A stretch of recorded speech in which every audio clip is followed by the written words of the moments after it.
સ્વાગત છે તમારી પોતાની યુટ્યુબ ચેનલ હિરેન બેન્કરમાં। આજે આપણે આજના નવા વિડીયોમાં મિત્રો જોઈશું રાજ્યમાં આવેલ પબ્લિક ટ્રસ્ટ એક્ટ હેઠળ નોંધાયેલ ગૌશાળા પાંજરાપોળ જો ગૌ સેવા અને ગૌચર વિકાસ બોર્ડ ગાંધીનગર દ્વારા મુખ્યમંત્રી ગૌમાતા પોષણ યોજના હેઠળ આઈ ખેડૂત પોર્ટલ પર અરજી કરવા અંગેની જાહેરાત વર્ષ 2024-25। તો ચાલો જોઈએ મિત્રો।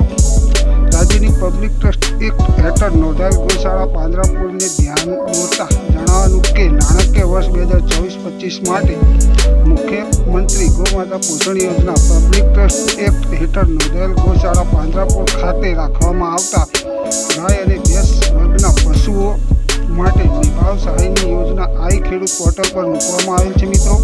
યોજનાના ઠરાવ તેમજ શરતો અને બોલીઓની વિગતો www.goseva.gujarat.gov.in પર ઉપલબ્ધ છે। જુલાઈ 2024 થી સપ્ટેમ્બર 2024ના તબક્કાની સહાય માટે તારીખ 1/10/2024 થી તારીખ 15/10/2024 દરમિયાન આઈ ખેડૂત પોર્ટલ પર તમે ઓનલાઈન અરજી કરી શકો છો મિત્રો।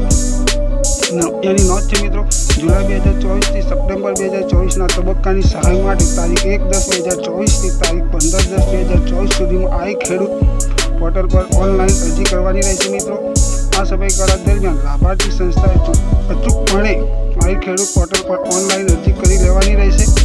જે તબક્કા માટે ઓનલાઈન આઈ ખેડૂત પોર્ટલ પર અરજી ન કરેલ લાભાર્થી સંસ્થાને તે તબક્કાની સહાય મળવા પાત્ર રહેશે નહીં।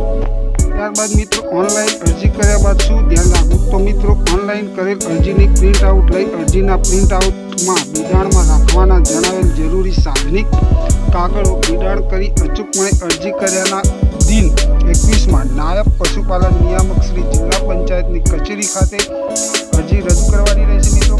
સદર ઓનલાઈન કરેલ અરજી તથા અરજીમાં બિડાણ જણાવેલ સાધનિક કાગળો સાથે જો લાભાર્થી દ્વારા નાયબ પશુપાલન નિયામક શ્રી જિલ્લા પંચાયત ખાતે દિન 21માં રજૂ ન કરે તો તે અરજી રદ કરવા પાત્ર રહેશે મિત્રો। તો જો તમને આ મારો વિડીયો ગમ્યો હોય તો બાજુમાં આપેલ બેલ આઇકન બટન દબાવીને ચેનલને જરૂરથી સબસ્ક્રાઈબ કરવા વિનંતી, જેથી કરીને હું કોઈ નવા વિડીયોના અપડેટ કરું તો સૌપ્રથમ તમને તમારા મોબાઈલમાં એના નોટિફિકેશન મળી રહે। આભાર મિત્રો, તમારો દિવસ શુભ રહે। Thank you.